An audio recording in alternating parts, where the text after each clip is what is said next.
ಆಕಾಶವಾಣಿ. ಬಿಪಿಯನ್ನು ಬದಿಗಿರಿಸಿ ಅಡುಗೆ, ಆರೋಗ್ಯ, ಮನೆಮದ್ದು, ಪಾಕ ಪ್ರವೀಣರಿಂದ ವಿಶೇಷ ಮಾಹಿತಿ. ಉದರವ ಮರೆತು ಮೆಣಸು ಈಗ ಮನೆಮದ್ದಿನ ಬಗ್ಗೆ ಮಾಹಿತಿ ನೀಡುತ್ತಾರೆ ಮಧುರಾ ಹೆಚ್ ಮಲೋದೆ ಹಾಗೂ ಅಡುಗೆ ಬಗ್ಗೆ ಮಾಹಿತಿ ನೀಡುತ್ತಾರೆ ಪ್ರೇಮಲತಾ ಬಿಎಂ. ಸಕ್ಕರೆಯ ಸರಿಸಿ ಸವಿಯುವ ಆಕಾಶವಾಣಿ ಭದ್ರಾವತಿಯ ಎಲ್ಲಾ ಪ್ರೀತಿಯ ಕೇಳುಗರಿಗೂ ನಿಮ್ಮ ಬಾನುಲಿ ಗೆಳತಿ ಮಧುರ ಮುಕುಂದರಾವ್ ಮಾಡುವ ನಮಸ್ಕಾರಗಳು. ಮೂತ್ರ ವಿಸರ್ಜನೆ ಮಾಡುವಾಗ ಉರಿ, ನೋವು ಮತ್ತು ಕಿರಿಕಿರಿ ಅನುಭವಿಸುವುದನ್ನ ಡಿಸ್ಯೂರಿಯಾ ಎಂದು ಕರೆಯಲ್ಪಡುತ್ತೆ. ಇದು ಸಾಮಾನ್ಯವಾಗಿ ಮೂತ್ರನಾಳದ ಸೋಂಕು ಅಂದರೆ UTI ನಿರ್ಜಲೀಕರಣ ಅಥವಾ ದೇಹದ ಉಷ್ಣತೆ ಹೆಚ್ಚಾದಾಗ ಕಂಡುಬರುತ್ತೆ. ಮೂತ್ರನಾಳದ ಸೋಂಕಿನಿಂದ ಉಂಟಾಗುವ ಉರಿ ಮತ್ತು ನೋವನ್ನ ನಿವಾರಿಸಲು ಸಹಾಯ ಮಾಡುವ ಶಕ್ತಿಶಾಲಿ ಆಯುರ್ವೇದದ ಮದ್ದು ಬೆಚ್ಚಗಿನ ನೀರು ಮತ್ತು ಅರಿಶಿಣದ ಮಿಶ್ರಣ. ಅರಿಶಿಣ ನೈಸರ್ಗಿಕ ನೋವು ಮತ್ತು ಸೋಂಕು ನಿವಾರಕವಾಗಿದೆ. ಈಗ ನಮಗೆ ಬೇಕಾಗಿರೋದು 1 ಲೋಟ ಉಗುರು ಬೆಚ್ಚಗಿನ ನೀರು ಮತ್ತು 1 ಚಿಟಿಕೆ ಅರಿಶಿಣ ಪುಡಿ. ಈ ಮಿಶ್ರಣವನ್ನ ತಯಾರಿಸೋದು ಬಲು ಸುಲಭ. 1 ಲೋಟ ಉಗುರು ಬೆಚ್ಚಗಿನ ನೀರಿಗೆ 1 ಚಿಟಿಕೆಯಷ್ಟು ಶುದ್ಧ ಅರಿಶಿಣ ಪುಡಿಯನ್ನ ಸೇರಿಸಿ ಚೆನ್ನಾಗಿ ಮಿಕ್ಸ್ ಮಾಡಿ. ಪ್ರತಿದಿನ ಬೆಳಿಗ್ಗೆ ಖಾಲಿ ಹೊಟ್ಟೆಯಲ್ಲಿ ಮತ್ತು ಮಲಗುವ ಮುನ್ನ ಈ ನೀರನ್ನ ಕುಡಿಯಿರಿ. ಅರಿಶಿಣವು ದೇಹದಲ್ಲಿನ ಉರಿಯೂತ ಮತ್ತು ನೋವನ್ನ ಕಡಿಮೆ ಮಾಡಲು ಸಹಾಯ ಮಾಡುತ್ತೆ. ಹಾಗೆಯೇ ಬೆಚ್ಚಗಿನ ನೀರು ಮೂತ್ರನಾಳವನ್ನ ಶುದ್ಧೀಕರಿಸಲು ಸಹಾಯ ಮಾಡುತ್ತೆ. ಅರಿಶಿಣದಲ್ಲಿರುವ ಪ್ರಮುಖ ಸಕ್ರಿಯ ಅಂಶವಾದ ಕರ್ಕ್ಯುಮಿನ್ ಶಕ್ತಿಯುತವಾದ ಆಂಟಿ ಇನ್ಫ್ಲಮೇಟರಿ ಮತ್ತು ಆಂಟಿ ಮೈಕ್ರೋಬಿಯಲ್ ಬ್ಯಾಕ್ಟೀರಿಯಾ ವಿರೋಧಿ ಗುಣಗಳನ್ನು ಹೊಂದಿದೆ.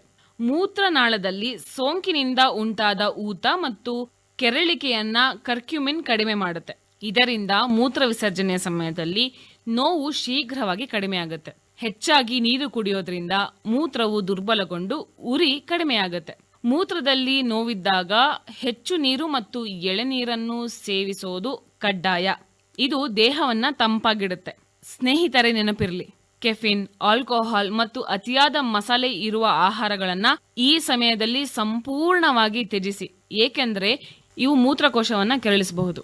ಹೀಗೆ ನಾವು ಮೂತ್ರನಾಳದ ಸೋಂಕಿನಿಂದ ಉಂಟಾಗುವ ಕಿರಿಕಿರಿ ಮತ್ತು ನೋವನ್ನ ನಿವಾರಿಸಲು ನಮ್ಮ ಆಯುರ್ವೇದದ ಮದ್ದನ್ನ ಬಳಸೋಣ, ಆರೋಗ್ಯವನ್ನ ಕಾಪಾಡಿಕೊಳ್ಳೋಣ. ಮತ್ತೆ ಭೇಟಿಯಾಗುವವರೆಗೂ ನೀವು ಕೇಳ್ತಾ ಇರಿ ನಿಮ್ಮ ನೆಚ್ಚಿನ ಬಾನುಲಿ ಆಕಾಶವಾಣಿ ಭದ್ರಾವತಿ. ಶುಭವಾಗಲಿ. ನಮಸ್ಕಾರ. ಆತ್ಮೀಯ ಕೇಳುಗರಿಗೆಲ್ಲ ನಿಮ್ಮ ಗೆಳತಿ ಪ್ರೇಮಲತಾ ಬಿಎಂ ಮಾಡುವ ನಮಸ್ಕಾರಗಳು. ಎಲ್ಲರೂ ಹೇಗಿದ್ದೀರಾ? ಮಳೆ ಬರ್ತಾ ಇದೆ, ವಾತಾವರಣ ತಂಪಾಗಿದೆ, ಹಾಗೆ ಹಸಿರಾಗಿದೆ. ಮಳೆಗಾಲದಲ್ಲಿ ಕಾಯಿಲೆಗಳು ಹೆಚ್ಚು. ಹಾಗಾಗಿ ದೇಹವನ್ನ ಬೆಚ್ಚಗೆ ಇಟ್ಕೊಳ್ಬೇಕು. ಬಿಸಿಯಾದ ಆಹಾರದ ಸೇವನೆಯನ್ನ ಮಾಡಬೇಕು. ಕಾಯಿಸಿ ಆರಿಸಿದ ನೀರನ್ನ ಕುಡಿಯಬೇಕು.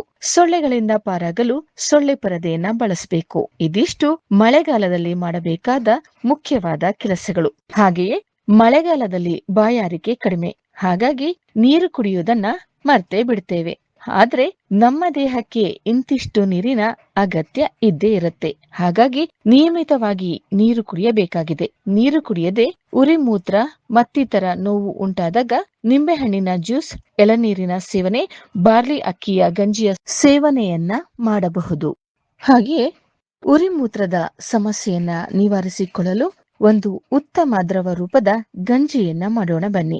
ರಾಗಿ ಮತ್ತು ಸಾಬುದಾನದ ಗಂಜಿ ತಯಾರಿಸಲು ಬೇಕಾಗುವ ಪದಾರ್ಥಗಳು: ರಾಗಿ ಹಿಟ್ಟು 5 ಟೀ ಸ್ಪೂನ್, ಪುಡಿ ಮಾಡಿದ ಸಾಬುದಾನ 3 ಟೀ ಸ್ಪೂನ್, ಉಪ್ಪು ರುಚಿಗೆ ತಕ್ಕಷ್ಟು, ಬೆಣ್ಣೆ ಬೇಕಾದಲ್ಲಿ 1 ಟೀ ಸ್ಪೂನ್. ಈಗ ಮಾಡುವ ವಿಧಾನವನ್ನ ನೋಡೋಣ. ಒಲೆಯ ಮೇಲೆ ದಪ್ಪತಳದ ಪಾತ್ರೆಯನ್ನ ಇಟ್ಟು 1 ಲೀಟರ್ ನೀರನ್ನ ಹಾಕಿ ಕುದಿಯುತ್ತಿರುವ ನೀರಿಗೆ ರಾಗಿ ಹಿಟ್ಟು ಹಾಗೂ ಮೊದಲೇ ಪುಡಿ ಮಾಡಿಟ್ಟುಕೊಂಡಂತಹ ಸಾಬುದಾನದ ಪುಡಿಯನ್ನ ನೀರಿನಲ್ಲಿ ಕಲಸಿ ಇದರೊಟ್ಟಿಗೆ ಹಾಕಿ ನಿಧಾನವಾಗಿ ಗೂರಾಡಿ 5 ರಿಂದ 7 ನಿಮಿಷಗಳ ಕಾಲ ಕುದಿಯಲಿ. ಇದಕ್ಕೆ ರುಚಿಗೆ ತಕ್ಕಷ್ಟು ಉಪ್ಪನ್ನ ಹಾಕಿ ಮುಚ್ಚಳವನ್ನ ಮುಚ್ಚಿಬಿಡಿ. ಗ್ಯಾಸ್ ಅನ್ನ ಆಫ್ ಮಾಡಿ.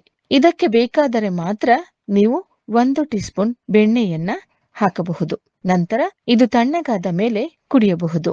ಶೀತದ ಮೈ ಇರುವವರು ಬೆಚ್ಚಗಿರುವ ಗಂಜಿಯನ್ನ ಸೇವಿಸಬಹುದು. ಇದನ್ನ ರಾತ್ರಿ ಮಾಡಿಟ್ಟು ಬೆಳಗ್ಗೆ ಎದ್ದ ಮೇಲೆ ಸೇವಿಸಬಹುದು. ಇದು ಪ್ರೋಬಯೋಟಿಕ್ ಆಗಿ ಕಾರ್ಯವನ್ನ ನಿರ್ವಹಿಸುತ್ತೆ. ಹಾಗೆಯೇ ಊಟದ ನಂತರ ನೀರು ಮಜ್ಜಿಗೆ ಕುಡಿಯುವುದು ಒಂದು ಉತ್ತಮ ಆಹಾರ ಪದ್ಧತಿಯಾಗಿದೆ. ತಿಂಗಳಿಗೆ 1-2 ಬಾರಿ ಹೆಸರುಬೇಳೆ ಪಾಯಸದ ಸೇವನೆಯು ನಮ್ಮ ದೇಹವನ್ನ ತಂಪಾಗಿಸುತ್ತೆ. ಹಾಗೆ ಹೆಸರುಬೇಳೆ ಕೋಸಂಬರಿ ಕೂಡ ಆರೋಗ್ಯಕ್ಕೆ ಉತ್ತಮ. ಹೀಗೆ ಉತ್ತಮ ಆರೋಗ್ಯಕ್ಕೆ ಉತ್ತಮ ಅಡಿಗೆಗಳು ಹಾಗೂ ಅವುಗಳ ಕುರಿತ ಉಪಯುಕ್ತ ಮಾಹಿತಿಗಾಗಿ ಕೇಳ್ತಾ ಇರಿ ಆಕಾಶವಾಣಿ ಭದ್ರಾವತಿ. ಧನ್ಯವಾದಗಳು. ನಿಮ್ಮ ಅನಿಸಿಕೆ ಅಭಿಪ್ರಾಯಗಳನ್ನ AIRBDVT@gmail.com ಗೆ ಕಳುಹಿಸಿ. ಧನ್ಯವಾದಗಳು.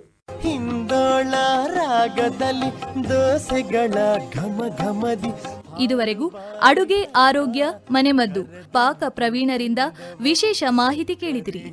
ಸರಿಸಿ ಸವಿಯುವ ಮನೆಮದ್ದಿನ ಬಗ್ಗೆ ಮಾಹಿತಿ ನೀಡಿದವರು ಮಧುರಾ ಹೆಚ್ ಮಲೋದೆ ಹಾಗೂ ಅಡುಗೆ ಬಗ್ಗೆ ಮಾಹಿತಿ ನೀಡಿದವರು ಪ್ರೇಮಲತಾ BM. ಕಾರ್ಯಕ್ರಮದ ನಿರ್ವಹಣೆ SR ಭಟ್, ಸಹಕಾರ ವತ್ಸಲ. ಈ ಕಾರ್ಯಕ್ರಮ ಆಕಾಶವಾಣಿ ಭದ್ರಾವತಿ ಕೇಂದ್ರದಿಂದ ಮೂಡಿಬಂತು.